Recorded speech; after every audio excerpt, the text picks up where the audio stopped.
Yeah, exactly. How did you kind of get into brokering Jewish, I don't know, community or togetherness, or I don't know how to phrase that. That is a great I question. don't know how to phrase that. And I can definitely have that side conversation later. I know Noam likes to start on time and end on time, so I'm going to let him get into it. And I also just want to remind people to be mindful of letting him teach because we do have a limited time. So if you have questions, maybe one or two, but if you have more after, would be probably a great time to ask him. All right, so I'll start just with a brief reminder, and I know not some of you were here last week, not everyone was here last week, but last week we started with the question of what is Judaism, and the lens we looked at it through was asking what is the purpose or the goal of, it's just on, I just turned the screen off so it doesn't distract me, I'll make sure it's running. Sorry, it appears to be, it's recording. Hi. Okay, so the lens that the question we started with was what is the purpose of Judaism, to ask what Judaism is. And we looked at that through a lens of one dichotomy, which was, is the tradition about the individual, meaning is it about some form of individual perfection? We talked about Maimonides, the Rambam, and intellectual perfection, about some forms of spiritual perfection, cleaving to God, some form of self-annulment, but that's sort of one box we talked about. The tradition is about self-perfection. The other box we talked about was the tradition is targeted towards the perfection of society or of the world, and we talked about we did sort of a quick, brief run-through of the Chumash, of the first 5 books of Moses, or the 5 books of Moses, as a story about a journey to a land and an attempt to build a righteous society with whatever impact that's intended to have. And then we read a bit about a thinker named Eliezer Berkovitz, who talked also about contemporary Zionism, but about the idea of a Jewish polity or a Jewish political body as almost the goal of the Jewish tradition, an attempt of building a righteous or good society that acts as a model to improve the world. So that was sort of the broad category we talked about.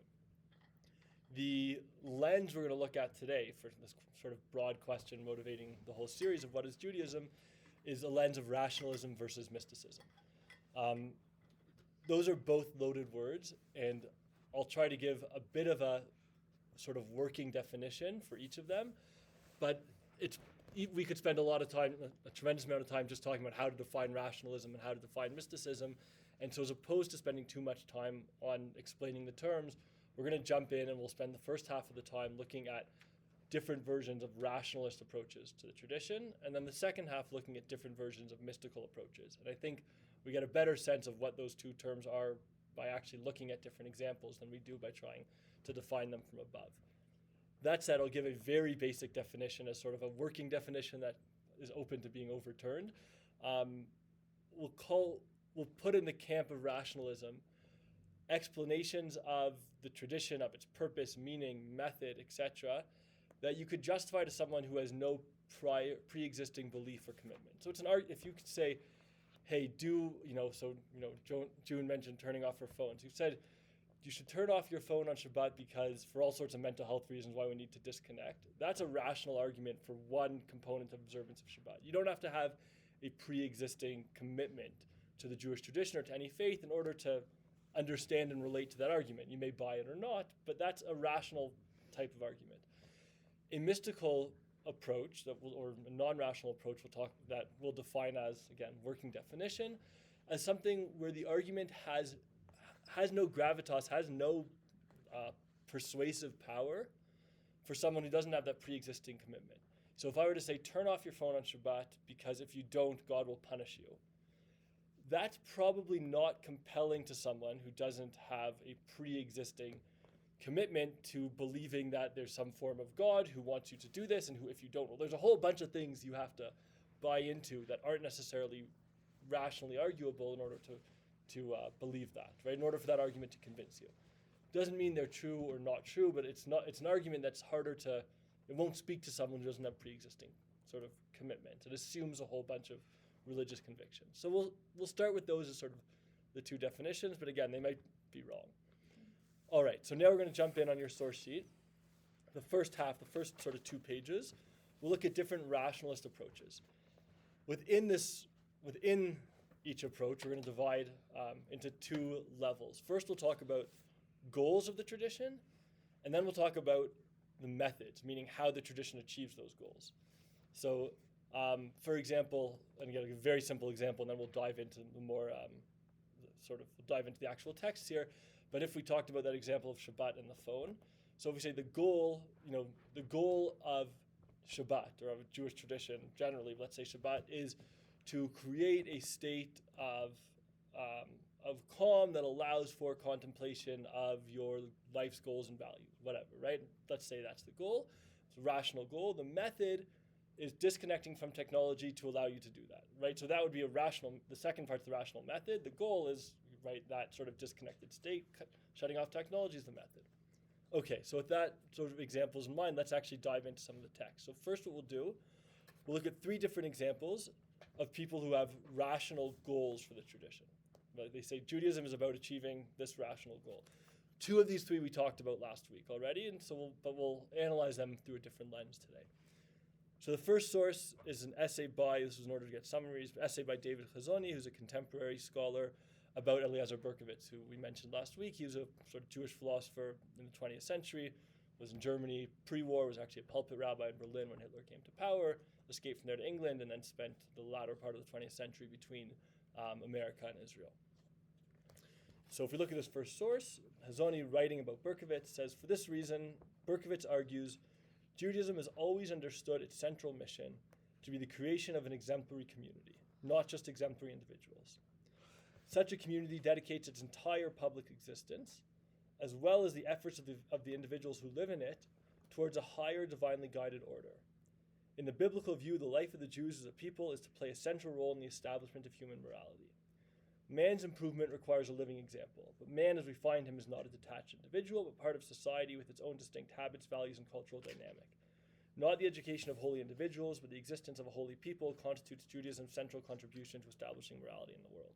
So, the goal of Judaism is to establish, why this whole thing is set up, is to establish morality in the world. It uses a people as opposed to individuals because the reality of the way in which history evolves isn't only through individuals, societies. There's big influences of societies. And so the approach is to create a society, a Jewish society, a body politic and its community and its sort of satellite communities that together embody what a righteous society can be, and that hopefully serves as a model to improve the world. Okay, how does this play? Now, so that's the goal. Now we'll skip to, if we go to B on the bottom of the page, the method, how Berkovits thinks we achieve this, right? So we can understand things like charity, etc., how they achieve this. But there's a lot of things in our tradition that don't seem to have anything to do with achieving a moral society, right? Kosher, Shabbat, not wearing clothes that mix wool and linen, prayer 3 times a day. Like there's a lot of, let's say, the whole ritual component that at least on the face of it doesn't seem to be achieving this goal. So if we look at the source, the BA, I guess on the source on the bottom of the first page, since the days of antiquity, Berkovits writes, Western civilization has mistakenly believed that it's possible to convince the body by reasoning with it. And so it hoped in vain for effective ethical conduct through education. So he says the way ethical philosophy always worked, if you read moral philosophy from the time of Plato and Aristotle down through today, it makes arguments for what is moral, what's the right thing to do. And then it puts that argument in front of you. Saying there's an underlying assumption in that method of argument that says if I educate you about what's right, you'll do it. Right? That I can force you to, we can get society to act correctly, morally, by educating them about what's right. So let's keep going. At its best, Western civilization was talking to the mind, right? It's education, and never really reached the body. It never actually had the mechanisms to compel people to do or incentivize people to do what's right. By focusing exclusively on the training of his reason and leaving aside the very practical and consequentialistic question of how the body may be trained to follow the commands of the intellect, Western man was never adequately prepared to act decisively in the face of evil. The body is not accessible to logical reasoning. One can only teach it by making it do things. One doesn't learn to swim by reading books on swimming technique, nor does one become a painter by contemplating styles of different schools. One learns to swim by swimming, to paint by painting, to act by acting. This applies nowhere more strictly than the realm of ethical action. Thus, for Berkovits, even the ritual aspects of Jewish law, which are devoid of obvious moral worth, are crucial for the moral training they provide. The dietary laws, for example, right, so kashrut, kosher, can be understood as a preparation for a situation in which proper moral conduct may come into conflict with a specific physical urge, in this case, the appetite for food. Through the continual controlled inhibition of his appetite for the sake of a higher law, man learns to limit the influence of this urge upon his actions. The aim is to teach a new awareness which is foreign to the entire organic component of human personality, the awareness of an order of being as well as a meaning different from that of organic egocentricity. The argument is this: what does ritual do? It forces you to act with self-discipline in the interest of an external order. Now, that external order might not have a moral quality at the beginning. So not eating shellfish, as an example. He's saying there's nothing moral about eating or not eating shellfish. But in the act of and continuously, and every time that you act to satisfy your natural cravings, you train yourself by subjugating yourself to an external order. You train yourself to constantly, within your life, be acting, sort of being aware of something that's not just satisfying myself. By the way, this means kashrut could have been flipped. It could have been you only eat shellfish. It would have achieved the same goal. But you had to choose. By the way, this comes up like when Maimonides, who we talked about last week, talks about the sacrifices. He says, it's in a different context, but says, why do they have to give this number of oxen and this part of the body and whatever? He says to a degree it's arbitrary. To a degree there has to be a choice made. Like we have to give an instruction. Why do we drive on the left side of the road, not the right? Well, we need to have a side. So it doesn't really matter if it's the left or the right, but we have to have order. Berkovitz is arguing that the goal of ritual is to train you to not act selfishly, to train you to be responsive to an external demand or to external interests that are not your own self-interest. Ritual is practice. It's not the real thing. The real thing for him is when you encounter the moral situation. But if you don't train yourself consistently throughout life, you won't be ready for the moral situation. Now, we could spend a whole bunch of time on Berkovitz's arguments in his books, etc., but I want to come back. We're talking about rationalism versus mysticism. This is an example of a rational approach to the tradition, right? He's saying we have a rational goal, which is create a more moral world. And we have a rational method. Again, you may agree or disagree as to whether you think it's a good argument, whether it's defensible or not. But it's rational, right? It's saying, hey, here's a reason anyone can understand. You don't have to believe in God or not. You don't have to believe anything. The way we train ourselves to we want to build a more ethical world through an exemplary society. The way we get ourselves to do that is constant training, an act of subjugating our own needs towards external needs. When we train ourselves to live like that every day, when real situations come up and we're faced with, I need to think of an example off the top of my head, but something where we have a real immediate need, but there's a moral imperative, but we're really incentivized just to act for our need. When we've trained ourselves to not be constantly responsive to our needs, but to others' interests as well, we're prepared to actually respond to the real thing. Ritual is practice. The game is moral interaction with the world. So that's one example of a rationalist. I'm just watching the clock. Okay, another example. If we go, by the way, does that make sense? Yeah. Questions about Berkovitz? No, it makes sense. Okay. All right. So now back to the first page B, Rabbi Yitz Greenberg. Rabbi Yitz Greenberg is a rabbi in New York, still alive today. He's in his 90s at this point. He just wrote it's called his magnum opus, this book called The Triumph of Life.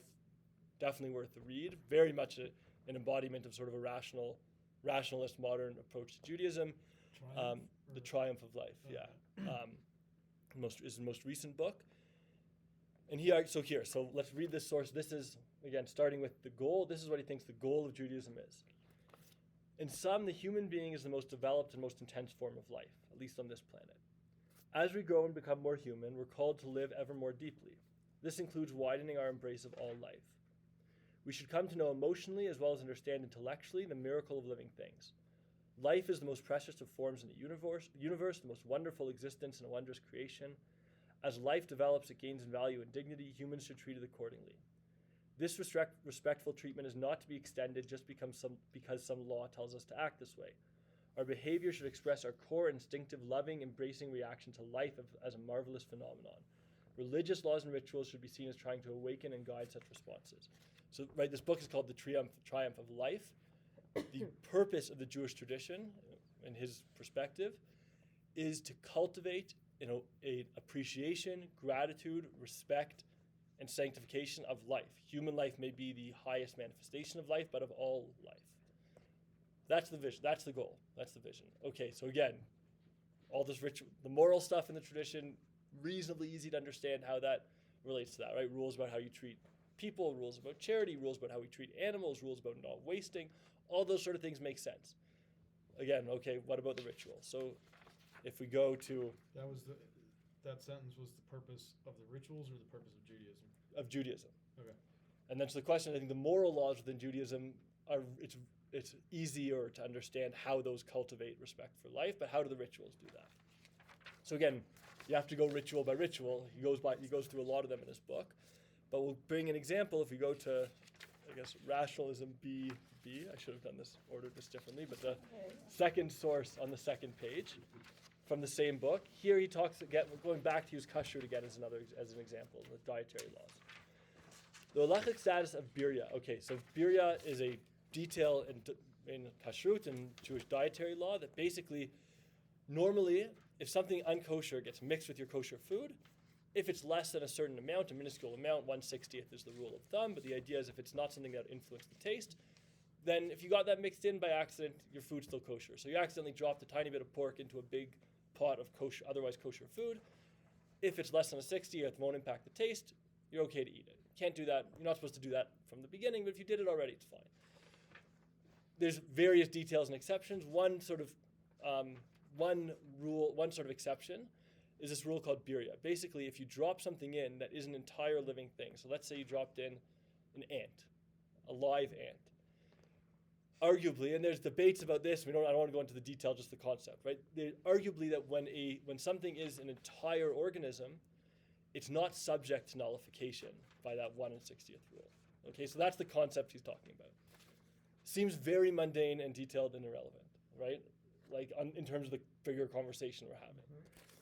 So he says the halachic status of birya, a whole living organism, reflects another intensified expression of reverence for other forms of life. If a non-kosher piece of meat falls into a pot of kosher food and it cannot be removed, then if the percentage present is very low, the non-kosher fragment is nullified, treated as if it were not present. This is what we said. You drop a little bit of non-kosher into a lot of kosher, it's okay. The whole contents of the pot may be eaten in order not to waste the large amount of kosher food present. However, if the non-kosher piece is in fact a whole organism, even if it's only a very small insect, then it is not nullified.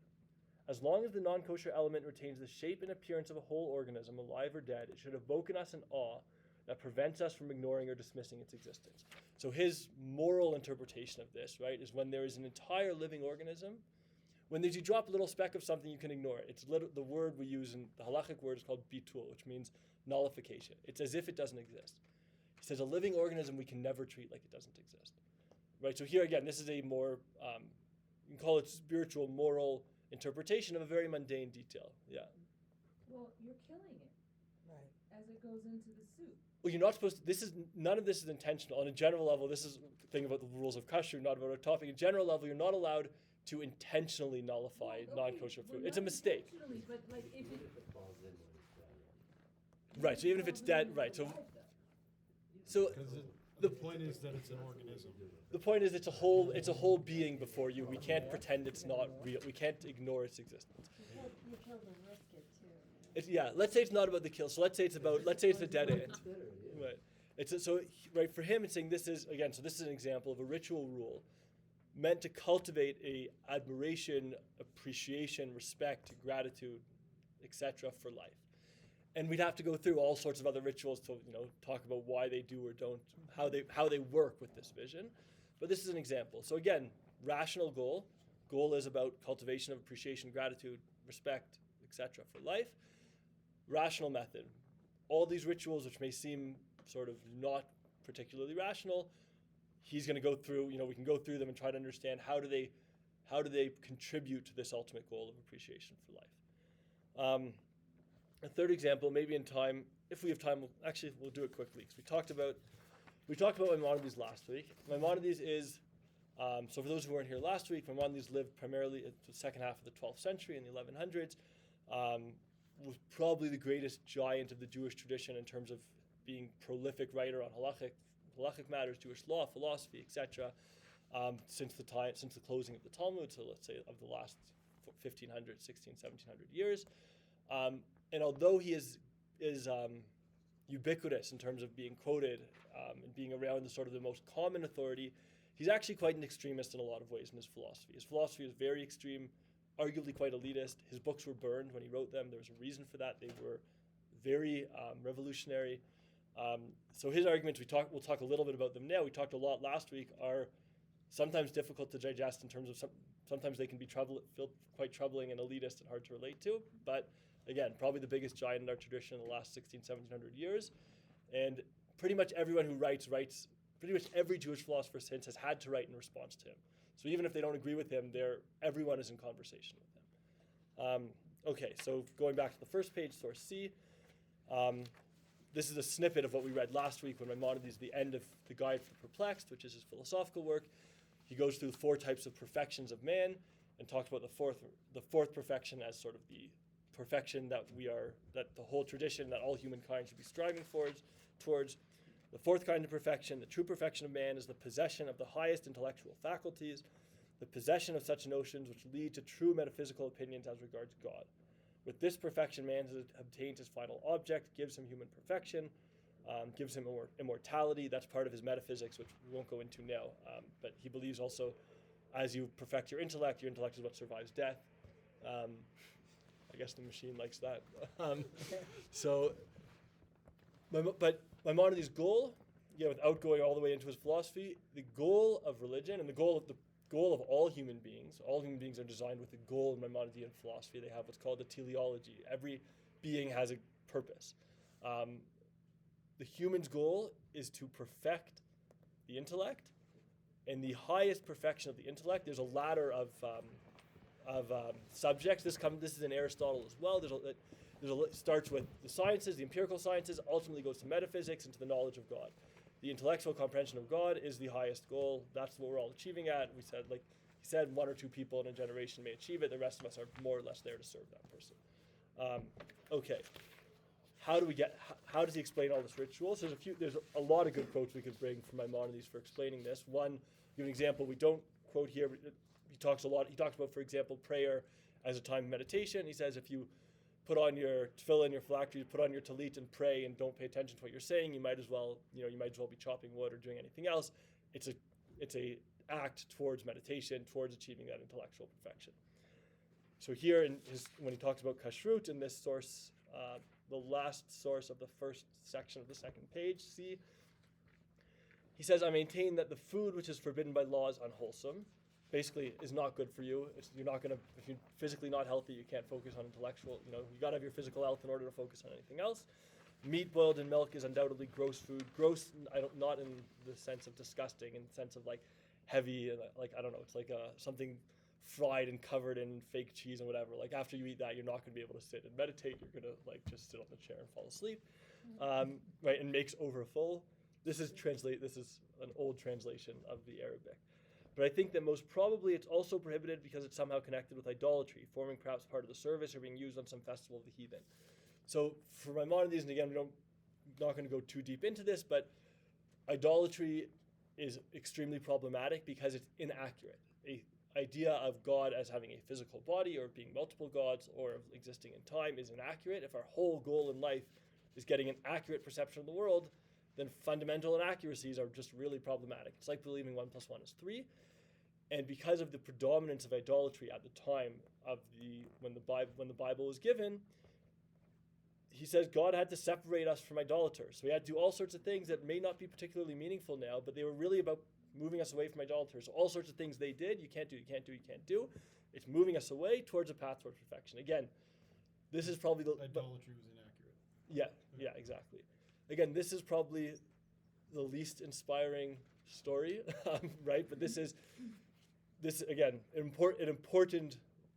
one of the most important voices in our tradition, even if it's because many people speak in trying to defend the beauty of the tradition against what often feels, can feel less beautiful.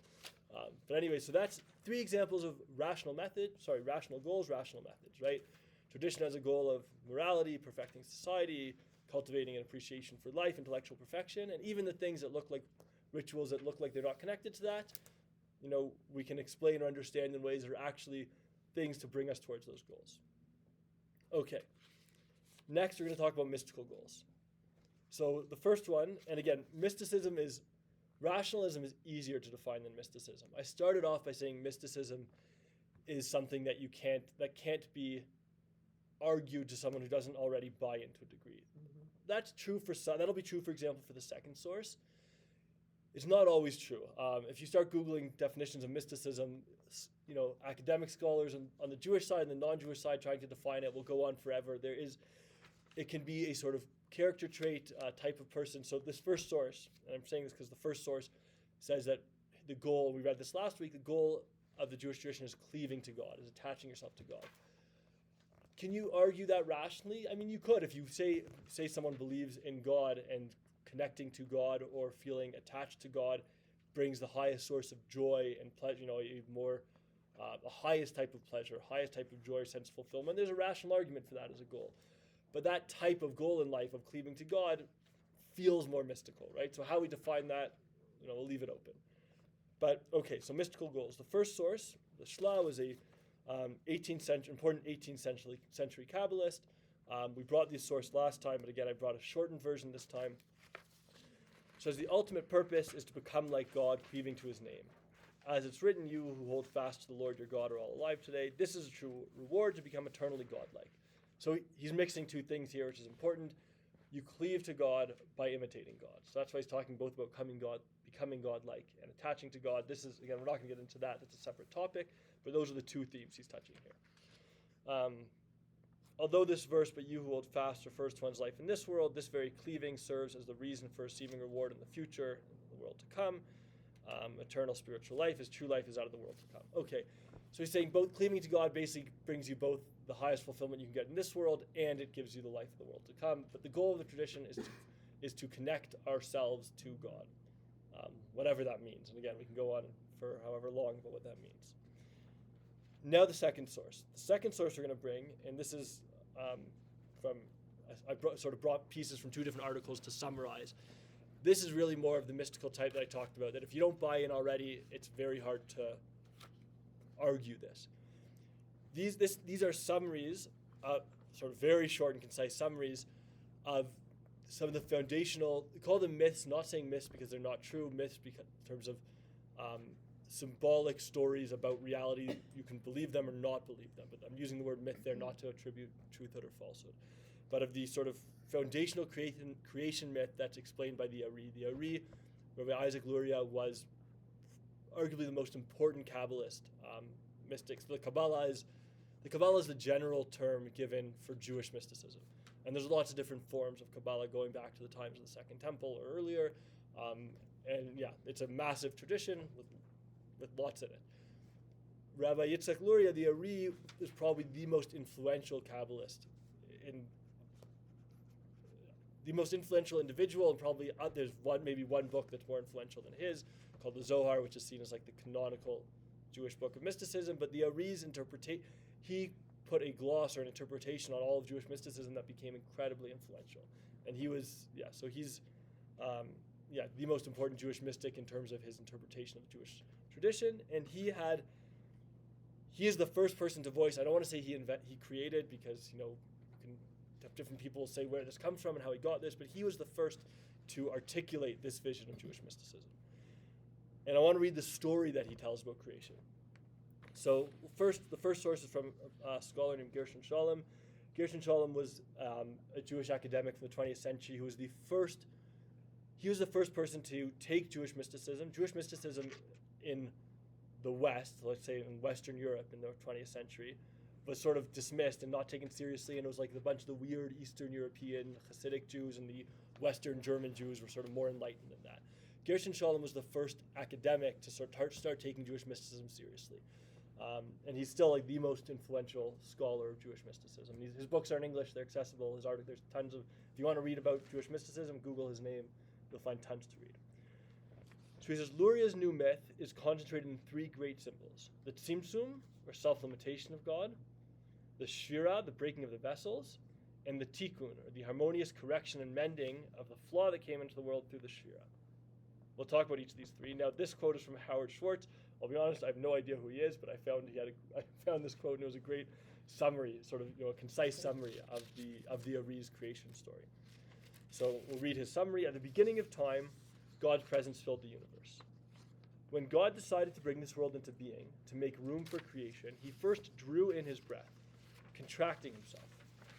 Okay, so this comes from, if you start reading texts about this, there's a concept of if God is everything and all-consuming, how can anything exist outside of God? So their philosophy is called pantheism, that basically see everything as existing within God. Most of the Jewish tradition, even in the Kabbalistic tradition, is not pantheistic. And they come up with this concept called Tzimtzum, where God contracts himself to make space for creation. Right? Think about it on like a sort of easier symbolic example. You think about it as like parenting. I have one kid who's 1.5, so I'm new to that. Adorable. Thank you. But you give your kid room to grow into themselves and do their thing by pulling yourself back, right? So on a much sort of broader cosmological, metaphysical level, God sort of pulls back to make room for the world. From that contraction, darkness was created. And when God said, "Let there be light," right, that's the first speech, the first utterance of creation in the book of Bereshit, the light that came into being filled the darkness. And then 10 holy vessels come forth. The 10, and this, if you read about, I'll sort of mention different things. If you do decide to read about Jewish mysticism, you'll see lots of concepts that come up. I am not an expert on Jewish mysticism at all, but I've read a few books. So basic concepts. So these 10 vessels represent, there's 10 sfirot. If you've been to Israel or been to Tzfat and you've seen like Kabbalistic art, you've probably seen these diagrams of like 10 circles. Sometimes they're transposed on a human body. Those 10 circles are the 10 sfirot. The 10 sfirot are, let's say, 10 emanations. So if God starts up here, they call it the Ein Sof, or Ein Sof in Hebrew means the infinite or the limitless. Sometimes it's called the Ayin, which is a play on words, which means the nothingness. It's so infinite that it's nothing, whatever that means. But for God to sort of enter the world, there's these 10 sfirot, these 10, think about it as an array of light and like 10 mirrors, right? So like there's these 10 sort of levels of refraction through which God eventually becomes more relatable and enters the world. Those are the 10, that's again, and like there's millions of pages, however much pages written about what those are, but that's like a very sort of 2 or 3 sentences on this concept of the 10 sfirot. So God said, this light comes into being, he creates light, these 10 vessels come forth, each filled with primordial light. In this way, God sent forth those 10 vessels like a fleet of ships, each carrying its cargo of light. Had they all arrived intact, these 10 vessels that are traveling to the world in the space that God allowed for, had they arrived intact, the world would have been perfect. But the vessels were too fragile to contain such a powerful divine light. They broke open, split asunder, and the holy sparks were scattered like sand, seed like stars. Those sparks fell everywhere, but more fell on the Holy Land than anywhere else. That is why we were created, to gather the sparks, no matter where they are hidden. God created the world so that the descendants of Jacob could raise up the holy sparks. That is why there have been so many exiles, to release the holy sparks from the servitude of captivity. In this way, the Jewish people will sift all the holy sparks from the 4 corners of the earth. And when enough holy sparks have been gathered, the broken vessels will be restored, and Tikkun Olam, the repair of the world, awaited so long, will finally be complete. Therefore, it should be the aim of everyone to raise these sparks from wherever they are imprisoned and to elevate them to holiness by the power of their soul. Okay, if you tell this story to someone who has who is a staunch atheist, has no religious commitment, they might say, beautiful story, right? Like, give me some evidence, right? So that's when we talk about mysticism. This, right? You can read this if you're. Cool. So, myths, whether they're true or not, I think they have an ability to captivate. For some people, not for others. But even if you don't believe them literally, they have an ability to captivate. You can read them symbolically. You can read them in all sorts of ways. You can read them literally. They can be true literally. They can be true symbolically. You can say, you know what, I don't buy into that, and that's not compelling. I never met Maimonides. I never met the Ari. It wouldn't shock me if someone like Maimonides said, I'm a believer and committed to this tradition. I don't buy this story, right? So you don't have to buy this, but this is an example of mysticism. Not staunch and atheist, just show me the evidence. Right. So evidence. So I think if you're someone who's less inclined to be inspired or to buy into this, I would say a way to read this, to read it as a symbolic story, as an allegory, and there might be tremendous depth to take from it without buying into it literally. But goal of Jewish tradition, a mystical goal, there's a creation where God retracted, sent forth the light. Through this whole story, the divine sparks fell out into everywhere. They fell concentrated on the Holy Land. That's why it's the Holy Land, but they fell everywhere, which is why the Jews were exiled and why we spend time also in exile. Our goal in the world is to restore those sparks, regather them up so the world will be more perfect. If we go back to last week in terms of the goal here is not individualistic, right? It's not about actually your own communion with God or your own cleaving to God. It's about repairing the world. It's about making the world better. The method, the story about how we're doing this and why we're making the world better in this whole method is not a rational one. It's this creation. We're going out and we're collecting the divine sparks from the world and raising them up. And the mitzvot, the commandments, the acts of Jewish ritual and non-ritual, ritual and ethical, all of the components of our tradition are designed to enable us to raise up those sparks. The entire Jewish history and entire way of Jewish life is in this service of that goal.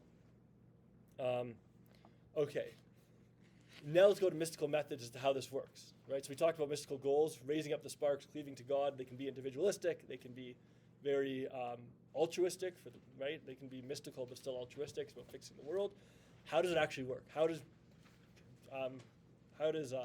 living a Jewish life, living according to our tradition, enable you to achieve these goals? So the first source I brought, and I'm debating if I want to read this inside because the English translation is brutal and the Hebrew words are hard, but so maybe I'll explain it. I'll explain the concept externally and then we'll read a bit inside. So this is a source from Rav Chaim Volozhin. Rav Chaim Volozhin was a 19th century rabbi. He's most known not as the Kabbalist, but as so this came up a little bit last week, but we talked about a tiny bit about the yeshiva world. And it's called the Lithuanian yeshiva world, which is concentrated in Lithuania. But the world focused to Talmudic study, right? Where they're learning they're focused on primarily halachic. It's looking at history of Jewish law, and it's not really even looking at Jewish law in order to come to conclusions, but just looking at the debates for the sake of looking at the debates. Why is that valuable, right? Outside of the intellectual joy that you might come from it. So Rav Chaim Volozhin was one of the founders of the modern yeshiva movement. He's a student of the Vilna Gaon, who was, let's call it the founder of that. I mean, actually, Rav Chaim Volozhin was probably the founder of the movement. He's a student of the Vilna Gaon, who's probably the more influential person above him. And he wrote this book called Nefesh HaChaim, which literally means the soul of life. It's a Kabbalistic or a mystical work, but it culminates in really a justification, argument for why people should be sitting and learning Talmud all day, spending the vast majority of their time learning Talmud, learning the debates of Jewish law, and why that is the most important thing to do in order to fix the world. By the way, right, contemporary note, without going political, right, but what's going on in Israel now, to the extent people are sort of pay attention to this, the internal Israeli politics, huge debates over the ultra-Orthodox draft to the army, right? The ultra-Orthodox argument, among many other of the arguments, but part of the argument is of the value and the importance of them sitting and learning in yeshiva all day, and that protects the country, it protects the Jews, that actually it's as important as having someone go out and fight, right? To the people who have gone out and fight, into like pretty much every other community who's lost people over the last year, it's a hard pill to swallow. There's a theological argument for it. You can buy it or not buy it, right? Rav Chaim Volozhin really is the one who sets out that argument. And the argument is that the world is sustained. We talked about the world created by God. So again, there's lots of different, we talked about 10 sfirot. There's lots of different, and I don't know how they all work together, there's lots of different sort of separate categorizations about the way the world works in the Kabbalistic tradition. Another one of them outside the sfirot is these 4 worlds called the Tzilut, Bria, Yetzira, Asiya. There's these 4 levels of world: the noble world, Tzilut, the created world, the formed world, and the world of action. And each world serves as the sort of soul and sustainer of the world below it. Okay, so if the world above was to like fall apart, the world below it would disintegrate, right? I don't think about it as like, I think this is probably a bad example, but there's like, if you think about it from like a physics perspective, there's like the particles and then there's us, and like if the particles disintegrated, we would disintegrate. Like we are the particles, right? Like if all the molecules inside me were gone, I'd be gone, right? Sphira was the 10 vessels, right? Yeah, Sphira are the 10 vessels, or sort of 10 emanations of God, yeah. The basic argument is above all of these worlds, what sustains so there's this famous midrash, famous sort of rabbinic allegory that says God looked into the Torah, into the 5 books of Moses, or broader concept of Torah, into our tradition, and created the world. That before the Torah is the blueprint of the world. Rav Chaim Volozhin takes that and he basically says the Torah precedes creation. It precedes these four worlds. It itself is the blueprint and the sustaining particles. Again, it's a bad it's a bad metaphor, but I think it serves to illustrate the point. It's the sustaining particles for the world. To maintain its influence, we have to be engaged in it. If we stop learning the Torah, it starts to dissolve, and then the world dissolves. Everything falls apart. So literally, the existence of the world, in a physical way, the existence of the world is dependent on learning Torah. When people, if I don't know if it's for a second or a day, but if you wanted to test this and make it falsifiable, if everyone stopped learning Torah you'd have to ask them how long, the world would have to fall apart. The world would literally have to disintegrate. And beyond that, the blessing, the more that we are engaged in that study, the more the more we're bringing down that divine source of the world into the world, and so the better the world becomes, the more blessed the world becomes. You can take this a rational way and say, the more we study these good codes that teach us how to live well and do good things, etc., the more we'll act that way, and therefore the world will become better. That's a rational read. That is not what he's saying, right? That's a rational interpretation. There is a metaphysical thing happening that by studying and relating to the Torah above, we are bringing literally the divine blessing into the world, and that enables the world to continue to exist, and it enables the world to be better. So the world becomes better that way. So that is the argument for why people need to be sitting and learning all day. So again, going back, you can talk about whether you believe this or not. You can talk about whether the people who are sitting and learning this believe this or not. But that's the theological underpinning, right? And it's a mystical argument. And what's interesting or ironic here is the argument for sitting and learning Torah all day is a mystical one, right? There's something going on cosmologically in the universe that by sitting and learning Torah, you're bringing down some divine blessing. What the people are doing is very much not what you would call mystical. They'll be arguing about, gave an example last time, they'd be arguing about issues of private law, right? So you broke your neighbor's fence, who has to fix which parts, where was the fence, what, your ox, then they were living a long time ago, so when these were written, so your ox gored, bumped into something that knocked over a candle that lit my haystack on fire. Where was the haystack? How far? Therefore, who has to pay? It's very mundane. This doesn't sound mystical at all. By doing that, you bring down the divine blessing. That's the argument, right? Okay, that's Rav Chaim Volozhin, mystical method. Mystical method number 2, again, I took this. I was looking for a place that summarized something very well, and I found it on myjewishlearning.com. Maybe a less renowned source, perhaps, than some of the other ones we quoted, but great summary. Sounds like a good source. So yeah, I don't know the truth is I don't know if there are other material. I can't I haven't used the website It's not much. fully vetted. Yeah, so I don't know. The material might be amazing and it might be terrible. I can't. But this was a great summary of the concept I was looking for. So again, we're looking another example of mystical method. How we have a mystical argument for how living the Jewish tradition sort of achieves its goals. Kabbalistic thinkers in the Middle Ages saw the performance of mitzvot in a new way. They believed that such acts actually influence the divinity and the cosmos. To express this idea, they drew connections between the performance of mitzvot, right, so doing Jewish acts that you're commanded in, and the 10 sfirot, the aspects of the one hidden. They define sfirot as the personal aspects of the hidden gods. Again, the manifestations of God. Jewish mystics believe that the two primary purposes of religious observance are to connect the soul to its source in the sfirot. This goes back to that thing we quoted in the Shla, right, of the cleaving to God, and to restore the intrinsic unity within the sfirot through ritual actions. Okay, so this is there's all sorts of versions. We talked about bringing back the divine sparks. Other versions of the story, and again, I'm not knowledgeable enough in that domain to know how these versions interact with each other, but there's versions of the story where there's 2 parts of God. There's the 10 parts of God, we talked about the sfirot, but 2 fundamental ones that are seen as husband and wife. That's the metaphor they're given, that have been separated. And what we're doing in the mitzvot is literally bringing these 2 aspects, and these 2 husbands and wife are 2 of the sfirot. Why only 2? I don't know. But it's literally restoring the unity of God. And by restoring the unity of God, we enable God's blessing to come back to the world. There are, if you look at certain sidurim, at certain Jewish prayer books, you'll see they're called kavanot, the sayings of intention. There's sometimes before different ritual acts or before different prayers, there'll be like a little paragraph you say about an intention of what you're doing.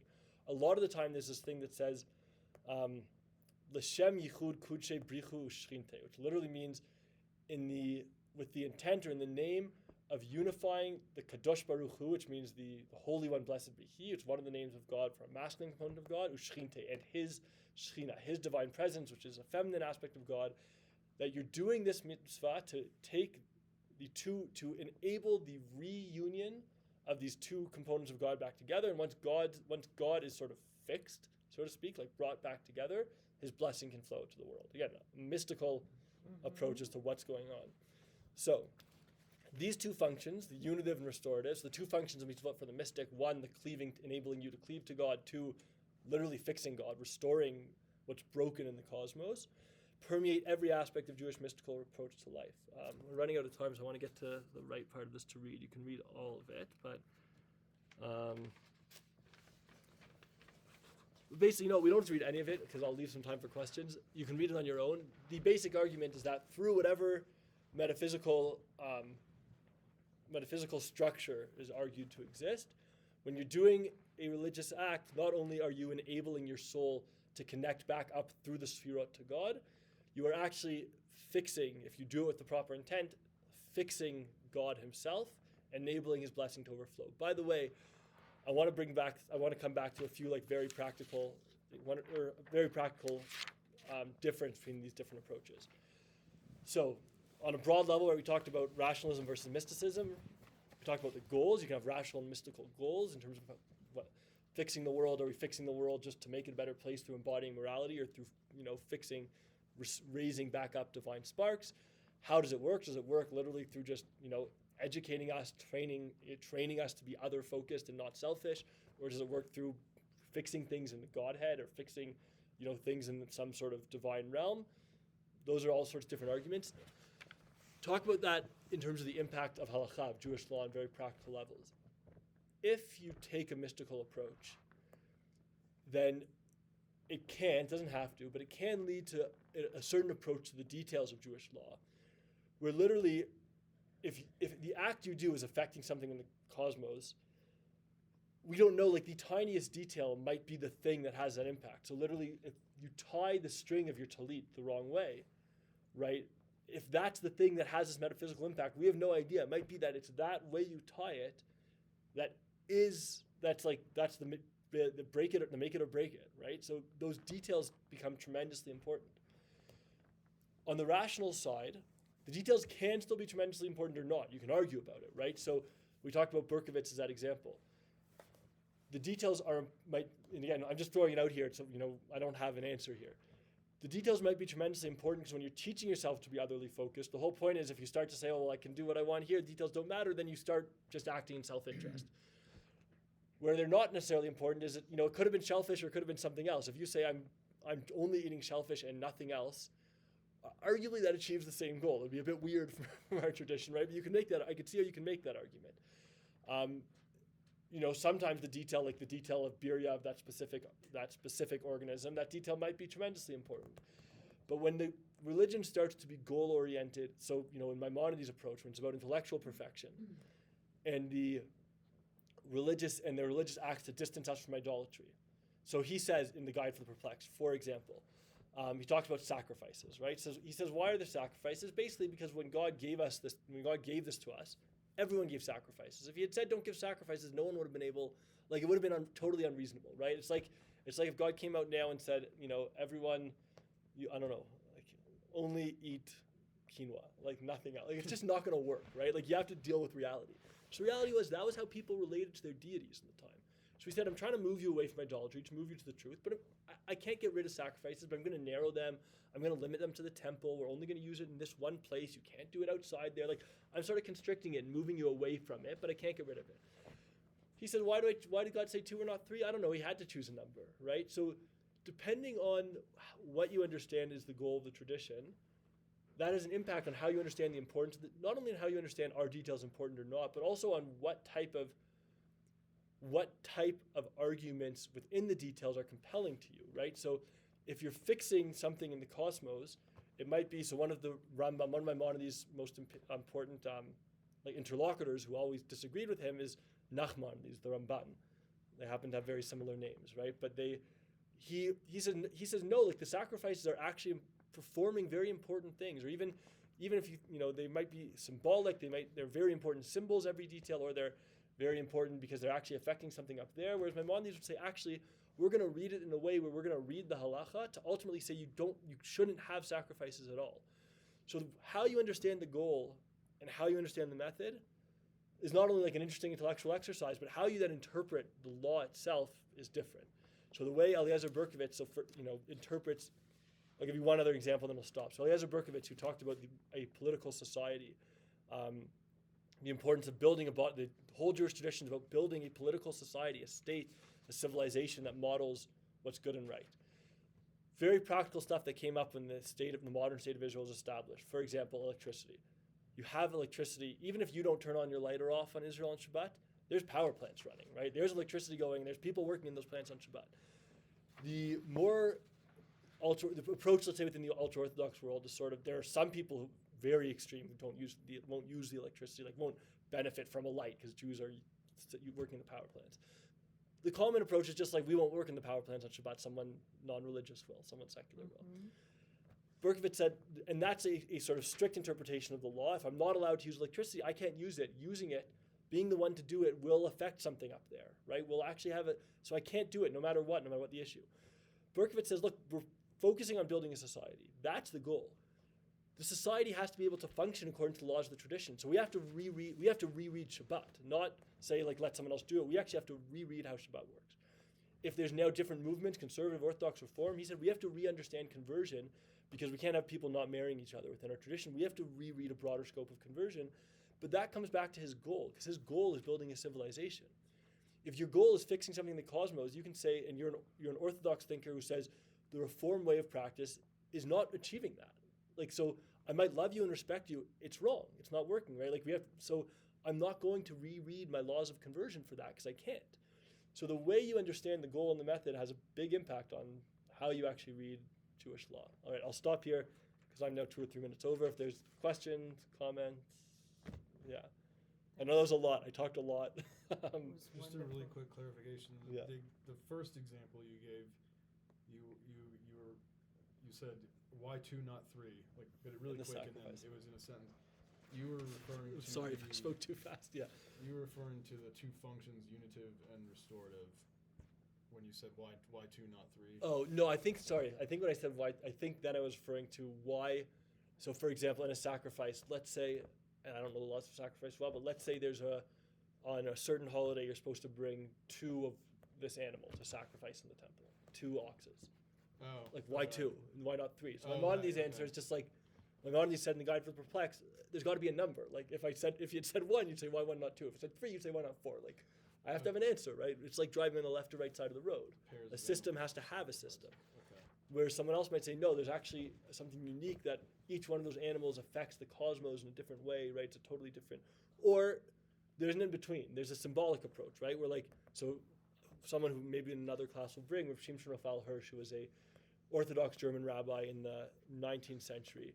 He read everything symbolically. So he took the details extremely important. He said each detail was extremely important, not because it was doing something up there, but because there's symbolism. Everything represents something. So the reason that there's debates about in a talit, there's traditionally was, now some people do again, there's like white strings and 1 or 2 or 3 or 4 blue strings. There's debates about how many blue strings. For him, it was very important that there's 1 out of the 8, because the 1 out of the 8 blue strings represents something, 7 days of creation and a layer above, but it's symbolism. So that's a rational approach where every detail matters, because everything is symbolic. So 2 might represent, 2 sides of something, right? Yeah. Is there 613 strings because of the laws that there are? Is that 613 number right? 613 is the number of mitzvot, of ritual commandments. Not only ritual, of commandments. Those include, in the counting of those, giving charity might be a commandment, or, paying someone back if you cause them damage might be a commandment, and putting on a talit might be a commandment. Talit there's 8 there's on the four corners, each corner has 4 strings doubled over, so it's 16 or 32, depending on if you count them doubled over as one. So not one or two. 613. Not related to the talit. 613 is the Talmud says that's the number of mitzvot, the number of commandments. Yeah, there's different people count them differently. How you get that 613? Okay. I think she's talking about where it says that the strings should remind you of the mitzvah. Oh, should remind you of the 613. Probably heard somebody say that the strings Yes. bring about the 613 number. That's it. And then there's different calculations on how the strings remind you of the number 613. But Okay. they're Oh, just it's like supposed it's through like to be knots an or something. association Okay. and a reminding of. I'm sorry? There's the strings are There's so associated many with reminding. reasons for everything in Judaism, and I love this class. It was amazing. It's It just was like loaded. amazing. It is literally loaded. This class, and you could take one sentence of this class and spend like 3 classes on it. It's crazy. It's great. No, really, it's really cool how you I did appreciate so it. much in a short amount of time. I appreciate it. Yeah, I'm sure I glossed over things. Look But forward to listening to the Thank recording. you. But yeah, so that's recording. what was Thanks it? for the additional amazing what was I thing on saying? the talit. But You know, one of the things that Talmud does is that it helps us associate and remind us of the mitzvah. That's one little aspect of it. There's so many different parts to it. That's all I'll say. There's many reasons, and sometimes we may not even understand all the reasons. The strings specifically, though. Yeah, there's so many Yeah. reasons for this. Yeah, the talit is the strings. Basically, there's a commandment if you have a 4-cornered garment to put the strings on them. So the actual garment itself could be any.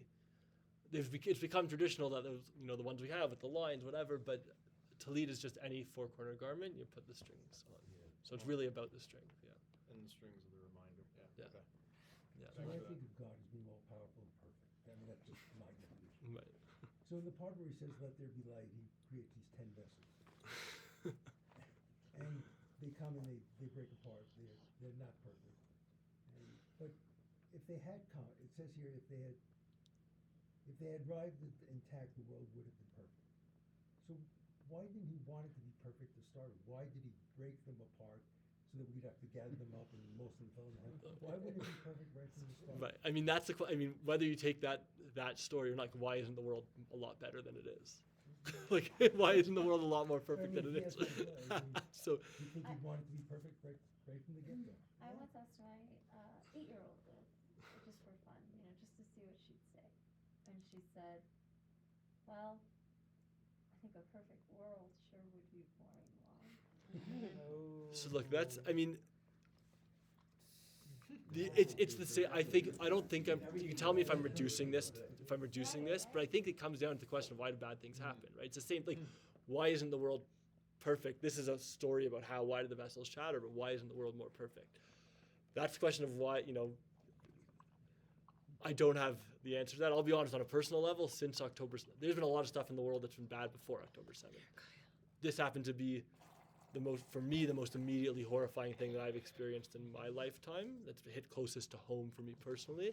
And so that question's been bothering me on a much more visceral level. I've been reading a lot of like post-Holocaust theology. I don't think there's any good answers. There's attempts. I can share, just off the cuff, a few different things. There's arguments that God gives man the opportunity, right? In different ways, God gives man free will and the opportunity to fix the world. If the world was perfect, we wouldn't be human in the way we know it. I think that probably is true, right? So we wouldn't have free will, we wouldn't have the ability to do evil. If I'm allowed to do evil and I have free will to do evil, then there has to be the ability for me to inflict suffering on the innocent, right? If I'm allowed to hit someone else has to be able to experience pain that's unwarranted. Otherwise, I don't have free will, right? So when God lets me be free and waits for me to repent and is all patient with me, he's letting me hurt someone else. So that's arguably, and for some types of suffering, that's the cost of freedom. Now, is it worth it?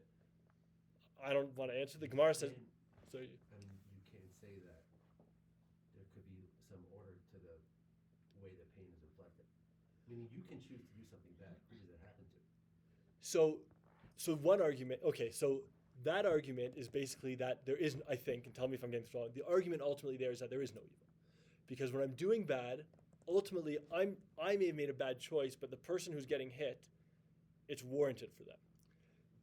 If you take that position, I think, in my opinion, you're basically saying the world almost is perfect because there is no unjustified suffering. I'm not perfect, I have free will, but everything that happens is meant to happen or is justified by God. That's an argument. I'd be honest, on a personal level, I can't swallow it. I just like, I look at October 7th, like, you don't even look at October 7th, like one baby who suffers, like, I don't know, to me, You don't have answers. it's, right, so I'm not, We're right, limited. We're limited. right, so that argument is definitely one of the primary arguments, which is we don't see the reason. It actually is, I don't want to say it actually is perfect, but it actually is intended. This is how it is supposed to be. And we don't understand it. Maybe I can't swallow it because I'm too arrogant and I want to understand. Like I'm not saying it's wrong. Right. It doesn't, I can't live, it's on a personal level, I can't live with it. I struggle with this all the time, and then I go back and forth between thinking that it's egotistical to think that I need to understand everything or that I should, and thinking that at the end of the day I'm just human. But I have a friend that's taking a Egotistical Kabbalah versus class, and she polymath. shared with me one of the videos they're able to share with, and there's like a teaching that people decide before they come here, like what Yeah, I mean, yeah, that's good. what they're going to like. I'm gonna like two people have an agreement or like a contract, and they decide, okay, I'm gonna be the one. I don't know. That's going to steal from you because it's going to teach you need to learn a lesson from that too. But I don't know what. When you say But- before you come here, do you mean before birth? Yeah.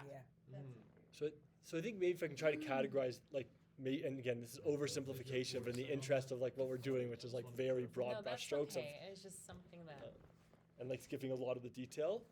So to answer that, why approaches, not to answer it, I can't answer it, but why is the world created not perfect?